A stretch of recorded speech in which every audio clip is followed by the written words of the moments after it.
This is Animalese. It's the pseudo-language of Animal Crossing. This is what it sounds like in the Japanese version. And here's what it sounds like in the English version. They sound different, which is weird because it's supposed to be nonsense, right? So why does Nintendo dub KK Slider? To understand, we need to do a taxonomy of all the ways games have tried to represent, or avoid representing, human speech. In the beginning, there was the word, and the word was... Oh, that was supposed to say voice synthesis.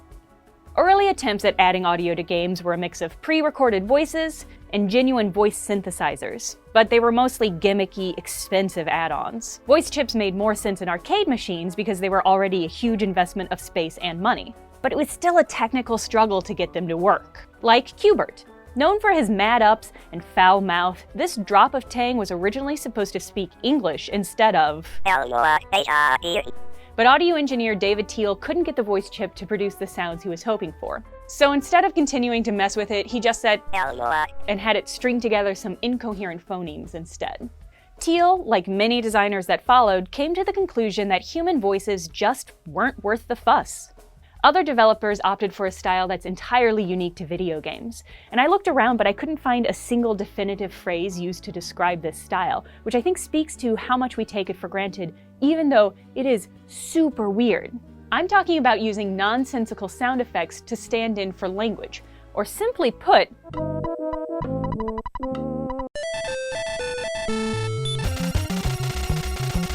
for the purpose of this video, and because it's cool to name things, I'm going to call this beep speech. The earliest examples of beep speech I could find were in JRPGs like Star Arthur Legend Planet Mephius and Legend of Zelda. Some American games used a similar trope of mimicking on-screen text, but it's not meant to stand in for a voice, so it's not quite the same. That distinction is important because of beep speech's peculiar function. Games that use beep speech slowly reveal text and accompany each word with audio, which makes the player process information as if they were really listening to somebody speak. It's not a straight info dump. It replicates the act of listening, which makes it easier to stay engaged with the written text. That's assuming you enjoy listening to beep beep beep beep beep beep beep beep beep, which is a great weakness of the beep speech of the cartridge era. Because audio capabilities were still limited, most games used the same beep for every character in every situation. Later games, including Animal Crossing, could pitch the beeps higher or lower, and that really helped spice things up. Then there were games like Star Fox, which gave each character a different kind of voice, so you could easily distinguish your kind friend Slippy from that no-good hotshot Falco. These were synthetic voices and total nonsense with no real association with the text. Another strategy was to use vocal grunts, things like sighs and yells and other non-language forms of communication. These were great for adding variety, conveying emotion, and giving a character a voice without giving them language. Although they use different strategies, Star Fox and Ocarina of Time have two weird things in common. First of all, both have friendly frogs that never get their due. Second of all, both have English language lines even in the original Japanese versions. Hello! The good luck and hey, listen were the same in every version of the games, and that points to one of the biggest strengths of beep speech and vocal grunts. You don't have to translate them. A shiver is a shiver in every language. Localizing a game was, and is, a huge expenditure of time and money, which makes these non-voice options the perfect replacement for voice lines. Quality localization is basically a requirement for most games now, but the 90s and early 2000s were a dark time for translations and voice acting alike, leaving us with such gems as... What is a man? To Jill Sandwich. And that's when localization happened at all. Sorry, Earthbound fans. During this period, beep speech was usually a stand-in for a real language, but Banjo-Kazooie made a huge innovation in that their gibberish was just what it was. Like Star Fox, the characters had distinct voices, but they weren't synthetic. They were powered by real human pipes, which is wild because it's human voices replicating a synthetic style that was made to replace human voices, like an aural Ouroboros. An Ouroboros. Plenty of games of this era had full voice acting, but they weren't on the N64. Nintendo's insistence on using cartridges would continue to restrict their options for speech representation. On other consoles, games became more invested in the cinematic experience of having characters say real shit. Do you think love can bloom even on a battlefield? Which meant a greater investment in voice acting. That caused a split in style where beep speech, previously just fine for serious stories, came to represent a more lighthearted, cartoonish feel. By the early 2000s, a trend emerged of entirely fictional spoken languages. Whereas beep speech stood in for the player's native speech, these constructed languages were more about making certain characters and settings appear foreign, while still empowering the player to understand what they're saying. It's during this period that both Animal Crossing and The Sims arrive. Simlish actually predates The Sims. It first appeared in Simcopter. But for The Sims, the team at Maxis knew they'd need something more elaborate. Because the game was so much about the human condition, they wanted to communicate emotions, which would encourage players to connect with their creations. Plus the practical considerations. Anything that's comprehensible can become repetitive, and having a huge scroll of dialogue meant writing, translating, and redubbing a huge scroll of dialogue. Following the style of Banjo-Kazooie, they captured the real human voices of two improvisers and then spent a year remixing that audio to become the perfect blend of nonsense. But that strategy can't work with every franchise. Animal Crossing had different intentions and different styles, and so they needed a different approach. When you hear Animalese for the first time, it sounds a lot like a standard voice synthesis. But KK Slider is actually saying real words. Here he is slowed down. The synthetic voice doesn't exactly nail the pronunciation of each word, but that works to its advantage. Once it's sped back up, it's even harder to tell that KK is speaking English. Dobutsu no Mori, the original N64 Japanese version of Animal Crossing, features Animalese in Japanese. Region-specific Animalese is also the default language in New Leaf, but not Wild World or City Folk.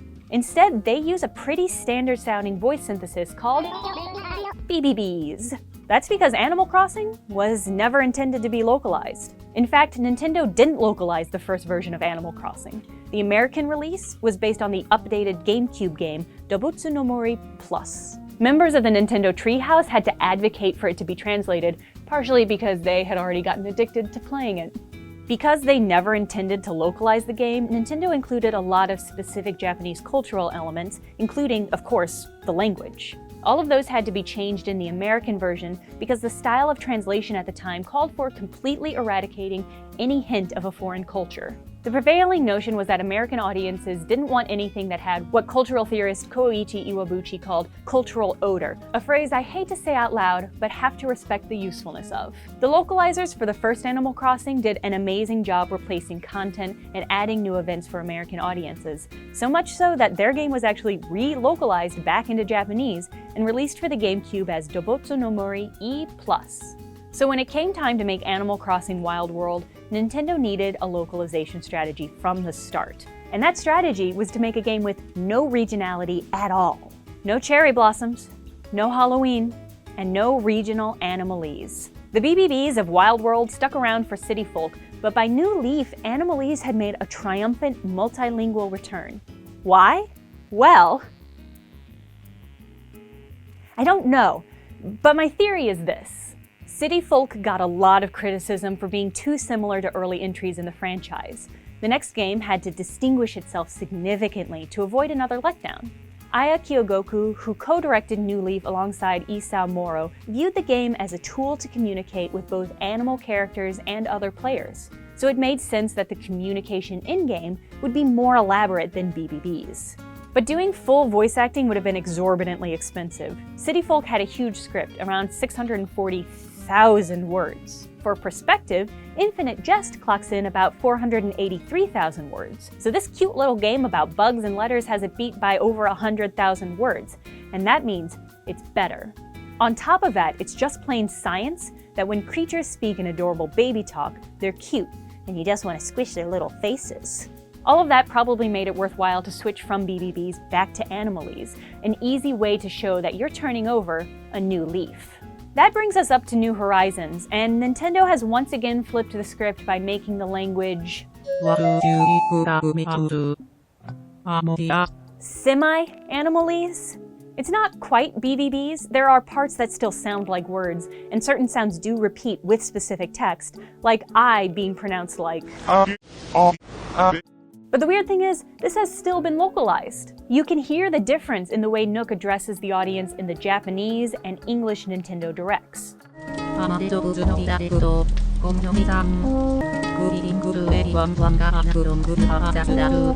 He's using the same quasi-English here that appears in New Horizons. Which brings us to an important question. Why localize Animalese? And why not localize Simlish? One of the ways that we best understand how languages differ from each other is in terms of what's called their prosody, or their sort of rhythmic and pitch information. This is Dr. Baze Burke, a psycholinguist at the University of Oregon, studying how people process speech, especially as a second language. Prosody is a linguistic concept that covers a lot of speech elements that aren't explicitly phonetic.